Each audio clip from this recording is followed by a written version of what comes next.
sepasang suami istri tinggal di hutan yang bernama hutan Mantayanta. Sang suami bernama Pancakiai dan istrinya tidak diceritakan siapa namanya. Mereka bekerja sebagai petani. Hari-hari mereka habiskan dengan berladang dan berkebun. Suatu hari, istri Pancakiai jatuh sakit hingga meninggal dunia. Lantaran tidak pernah hidup bermasyarakat, Pancakiai bingung bagaimana cara mengurus jenazah istrinya.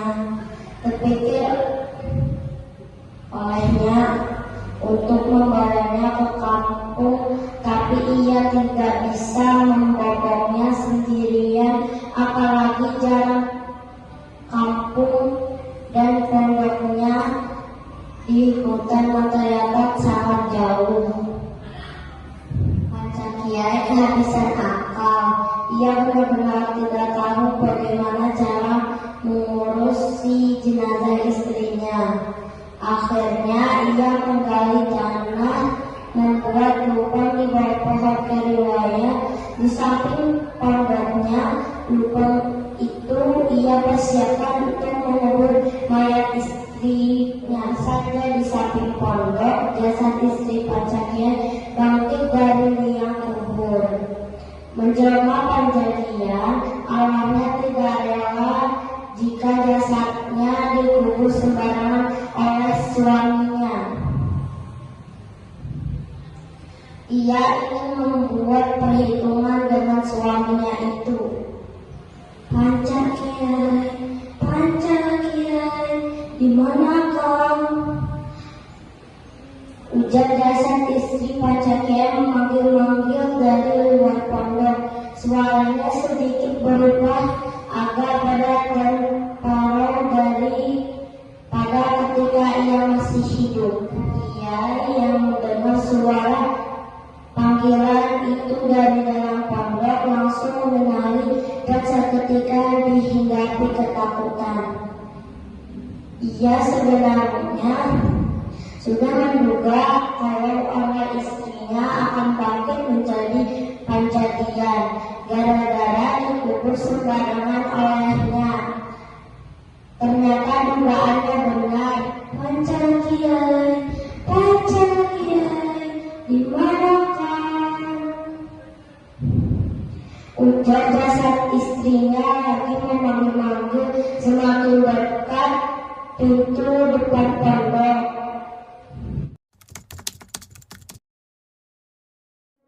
Pancakiai sudah kehilangan semangat hidup. Jasad gentayangan istri Pancakiai menghancurkan nyaris seluruh semangat hidupnya. Pancakiai terus tidak bisa lagi berpikir.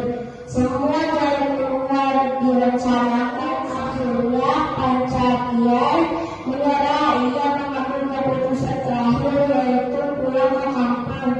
Semua ia ceritakan kepada warga kampung, terutama perihal istrinya yang mati dan arwahnya bangkit jadi Pancakiai. Diakuinya juga semua perbuatan yang sembarangan mengubur jasad istrinya. Saat itu juga warga kampung bersama Pancakiai berangkat ke hutan Mantayanta. Sebelum senja, kuburan istri Pancakiai dibongkar oleh warga kampung. Mayatnya dimasukkan ke dalam tandu lalu dibawa kembali ke kampung.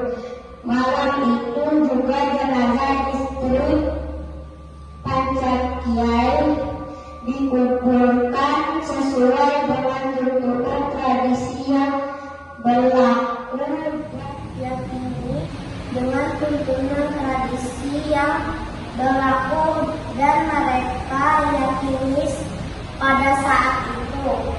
Setelah itu tak terdengar lagi ada kabar jasad istri Pancakiai kembali bangkit dari kuburnya. Oke teman-teman, sampai di sini dulu ceritanya ya. Jadi kesimpulan yang dapat diambil dari cerita tersebut adalah jangan